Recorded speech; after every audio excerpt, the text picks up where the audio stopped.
اور انہوں نے ایک تو یہ جو تجویز یا نکات پیش کرنے سے پہلے انہوں نے جو ایک تمہید باندھی ہے ٹویٹ میں، وہ یہ کہتے ہیں کہ جی سیاستدانوں نے لٹ مچائی ہوئی ہے، انیر پہ ہوا ہے جی، جو کرپشن ہو رہی ہے بدترین قسم کی، اور ایسا نہ ہو کہ، اور لگ یوں رہا ہے کہ سیاستدان ملک کو لوٹ کے خود باہر چلے جائیں گے اور سارا کا سارا ملبہ کسی اور پر ڈال دیں گے. یعنی وہ اشارہ دے رہے ہیں کہ فیلڈ مارشل عاصم منیر صاحب کے اوپر ملبہ ڈال دیں گے. یعنی وہ یوں جیسے عمران خان صاحب جن کے بہت مداح ہیں میرا خیال ہے نعیم خالد لودھی صاحب، وہ اپنے دور حکومت میں وہ کہتے تھے کہ جی ہمارا ایک صفحہ ہے جنرل قمر جاوید باجوہ سے بڑا کوئی جمہوری جرنیل نہیں ہے، وہ جمہوریت کے بہت بڑے پرستار ہیں، ان کے بغیر جمہوریت چل نہیں سکتی. لیکن جیسے ہی حکومت سے نکالے گئے عمران خان صاحب تو انہوں نے سارا کا سارا ملبہ ڈال دیا جنرل قمر جاوید باجوہ کے اوپر کہ جی کرپشن کو وہ برا نہیں سمجھتے تھے، نواز شریف کو انہوں نے باہر بھیجا، یہ جو جتنے بھی لوگ تھے ان کے ساتھ این آر او کر کے کرپٹ لوگوں کو دوبارہ ملک پر مسلط قمر جاوید باجوہ نے کیا وغیرہ وغیرہ، یعنی سارا ملبہ انہوں نے باجوہ صاحب پر ڈال دیا.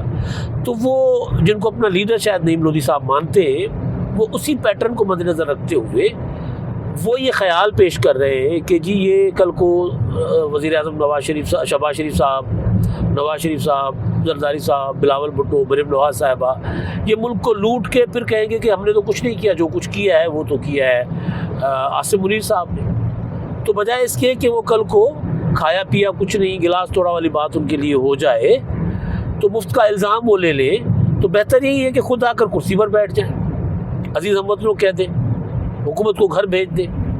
تو وہ یہ تجویز دے رہے ہیں. تجویز دیکھیں ٹروتھ اینڈ ریکنسیلیشن کمیشن. اچھا اب ٹروتھ اینڈ ریکنسیلیشن کمیشن کے لیے ٹیکنوکریٹ حکومت کی ضرورت نہیں ہے. وہ کہتے ہیں اس کا قیام تو وہ تو میثاق جمہوریت کا حصہ ہے. اب تحریک تحفظ عین پاکستان والے اپنی 2 کانفرنسز جو کروا چکے ہیں، دونوں کے اعلامیے میں اس کا اظہار ہے کہ جی ٹروتھ اینڈ ریکنسیلیشن کمیشن ہو، میثاق جمہوریت 2 ہو.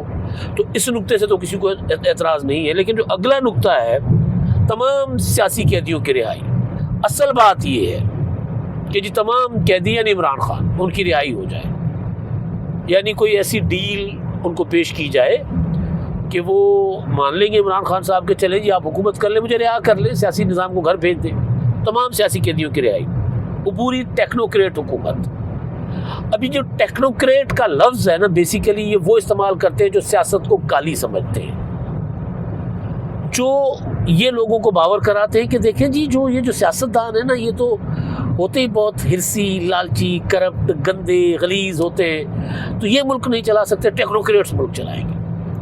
حالانکہ سیاستدان سے بڑا کوئی ٹیکنوکریٹ نہیں ہوتا، لیکن کیونکہ غیر اپنا جو سیاسی عمل یا غیر جماعتی عمل جس کو کہتے ہیں نا، وہ جو آمرانہ سوچ ہوتی ہے، وہ ہر بار 5-7 سال کے بعد یہ کہتے ہیں آ کر جی کہ ٹیکنوکریٹ حکومت ہونی چاہیے.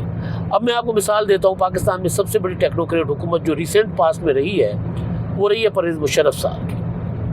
پرویز مشرف پروفیشنل ٹیکنوکریٹ، فوجی، ملک کے صدر بھی، چیف ایگزیکٹو بھی، سارا کچھ ان کے اختیار میں تھا. شوکت عزیز وزیر اعظم ٹیکنوکریٹ، باہر سے لائے، امپورٹ کیا، ہیرا تراش ڈھونڈ کر لائے بڑے جوہری بن کر. اس کے بعد معین الدین حیدر صاحب اس وقت کے وزیر داخلہ تھے. جاوید جبار صاحب وہ بہت بڑے ٹیکنوکریٹ. نثار میمن صاحب، سلمان شاہ صاحب، خدیجہ شاہ صاحبہ کے والد وزیر خزانہ، پہلے پنجاب کے، پھر مرکز میں وزیر خزانہ، مشیر خزانہ رہے. تو ٹیکنوکریٹ کی لائن لگی ہوئی تھی. چند ایک سیاستدان تھے. تو اس حکومت نے کیا ڈیلیور کیا تھا؟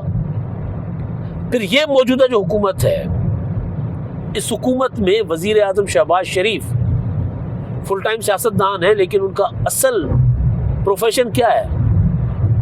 وہ ایک تاجر، صنعت کار، بزنس مین. پھر آپ کابینہ دیکھیں، وزیر خزانہ full time technocrat Muhammad Aurangzeb صاحب. وزیر داخلہ محسن نقوی صاحب پروفیشنل پولیٹیشین نہیں ہے، وہ صحافی ہیں، وہ ٹیکنوکریٹ ہیں فل ٹائم، وہ وزیر داخلہ ہیں. اس کے علاوہ میں کئی اور نام، اسحاق ڈار صاحب بے شک وہ مسلسل کئی دہائیوں سے سیاست کرتے آ رہے ہیں، لیکن ان کا سیاست یا نواز شریف صاحب کے ساتھ ان کی جوڑی بننے کی جو وجہ ہے وہ ان کا اپنا ہونا ہے، چارٹر اکاؤنٹنٹ ہونا ہے، ایک پروفیشنل ہونا ہے. تو کوئی آپ نام گن لیں، کیسر شیخ صاحب چنیوٹ والے جنرل الیکشن لڑتے ہیں لیکن ہیں تو بزنس مین، صنعت کار ہیں. نام آپ گن لیں، سارے ٹیکنوکریٹ ہر حکومت ہر کابینہ میں بیٹھے ہوتے ہیں. تو اصل مسئلہ جو ہوتا ہے یہ ٹیکنوکریٹس کا راگ الاپنا ہر تیسرے چوتھے سال کے بعد بیسیکلی یہ جو سوچ ہے نا جو ایوب خان نے پروان چڑھائی تھی کہ سیاست پر پابندی لگا دو، جی ایبڈو لگا دیا، بانیان جنہوں نے ملک بنایا ان کے اوپر پابندی لگا دی کہ جی سیاستدان ملک نہیں چلا سکتے، میں چلاؤں گا. ایوب خان ٹیکنوکریٹ نہیں تھے، ملک کو 2 لخت کر کے چلے گئے نا. یحییٰ خان کیا تھے؟ تو یہ جو سوچ اپروچ آتی ہے بنیادی طور پر یہ ملک کو آمریت کی طرف دھکیلنے کی ایک جو ہوتی ہے نا کوشش یا سازش ہوتی ہے یہ والی. ٹیکنوکریٹ حکومت کے بعد جو اگلی تجویز ہے جناب کی وہ یہ کہ تمام سیاسی جماعتوں پر پابندی لگائی جائے. وہی ایوب خان والا فارمولہ، ضیاء الحق والا.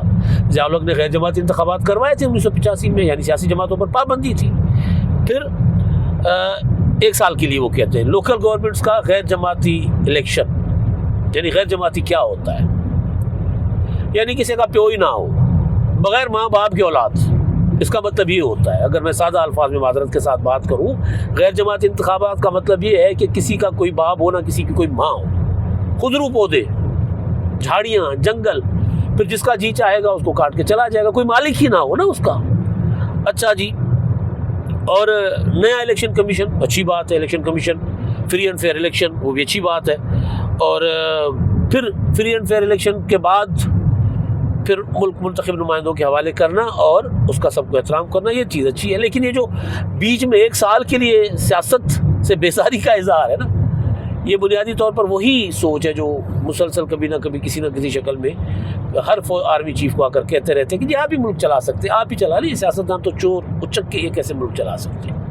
تو یہ سارا کچھ مجھے لگ رہا ہے کہ یہ سیاستدانوں کو پتہ ہے کہ اس طرح کی تجاویز آ رہی ہیں، اور پتہ نہیں قبولیت کی گھڑی کس وقت بادشاہ سلامت کا دل کر جائے کہ یار واقعی تو ٹھیک ہے، پھر چلو سارے گھر چلو، میں ہی چلاؤں گا ملک. ہوتا ہے نا کبھی، مطلب ایسے اچانک تو کچھ بھی نہیں ہوتا. ایک مکمل ذہن سازی کی جاتی ہے، بات کانوں میں ڈالی جاتی ہے مسلسل مسلسل مسلسل. تو اس کے خوف سے، اس کے ڈر سے سیاستدان کہہ رہے ہیں کہ یار بیٹھ جائیں آپس میں. آج جو بلاول بھٹو زرداری صاحب نے کہا، انہوں نے کہا کہ الیکشن ریفارمز کریں آ کر سارے مل کر. الیکشن ریفارمز کی پاکستان میں بہت زیادہ ضرورت ہے، اس پر کوئی شک نہیں ہے. مسلم لیگ نون بھی اس سے انکار نہیں کر رہی، تحریک تحفظ آئین پاکستان بھی اس سے انکار نہیں کر رہی.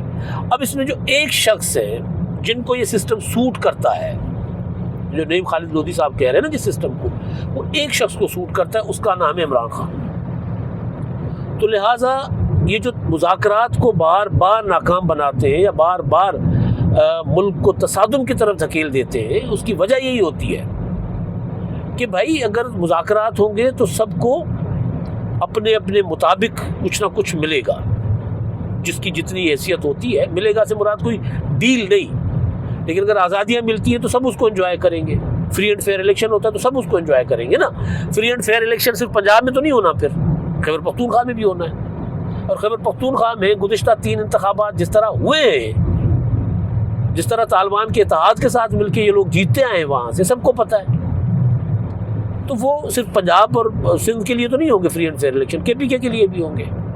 تو عمران خان صاحب کو مفاہمت سوٹ نہیں کرتی. عمران خان صاحب کو یہ جو اپنا تقسیم کا خاتمہ وارے میں نہیں ہے، لہٰذا وہ جیل میں بھی بیٹھے ہیں تب بھی کہتے تقسیم تقسیم تقسیم. لیکن اب کیونکہ جو کہا یہ جا رہا ہے کہ جی کچھ دنوں میں شاید عمران خان صاحب کو اصل پکچر دکھانے کے لیے کوئی PTI کے بغیر، یعنی PTI کے علاوہ جو سیاسی لوگ ہیں جو ان کے اتحادی ہیں، وہ ملاقات کر لیں یا ان کو اجازت مل جائے کہ جا کر ان کو بتا دیں کہ چلیں جی آپ نے 2 دن تماشا لگایا لاہور میں، یا آپ نے بھیجا تھا سہیل آفریدی صاحب کو کہ جا کر پنجاب کو جگائیں، تو کتنا ان کے حق میں لاہور جاگا. ظاہر ہے کہ 200 کہیں 400 500 بندہ تھا جہاں وہ گئے، اور جتنے وہ رو رہے ہیں کہ جی ہمارے خلاف اتنی پابندیاں لگیں، اتنا پولیس کا ایکشن ہوا، وہ بھی نہیں تھا.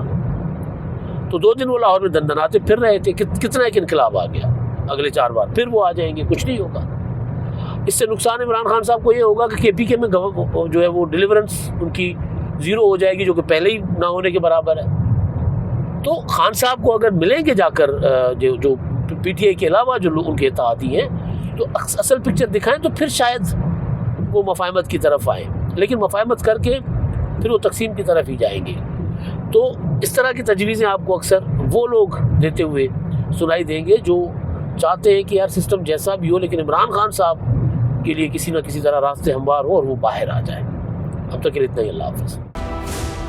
کیا آپ ایک بزنس اونر ہیں اور چاہتے ہیں کہ آپ کا برانڈ زیادہ سے زیادہ لوگوں تک پہنچے؟ ہمارے پاس ہے آپ کے لیے ایک بہترین موقع۔ ہمارے YouTube چینل پر روزانہ ہزاروں لوگ ویڈیوز دیکھتے ہیں۔ یہ وہی لوگ ہیں جو باخبر، باشعور اور فیصلہ کرنے والے ہیں۔ اب آپ اپنے بزنس کو براہ راست ہمارے YouTube چینل پر پروموٹ کر سکتے ہیں۔ پروڈکٹ پلیسمنٹ اور سپانسرڈ سیگمنٹس کے ذریعے آپ اپنے برانڈ کو لاکھوں پوٹینشیل کسٹمرز تک پہنچا سکتے ہیں۔ تو دیر کس بات کی، آج ہی اپنے بزنس کو نئے لیول پر لے جائیں۔ For more information, call us 9233 8122 280.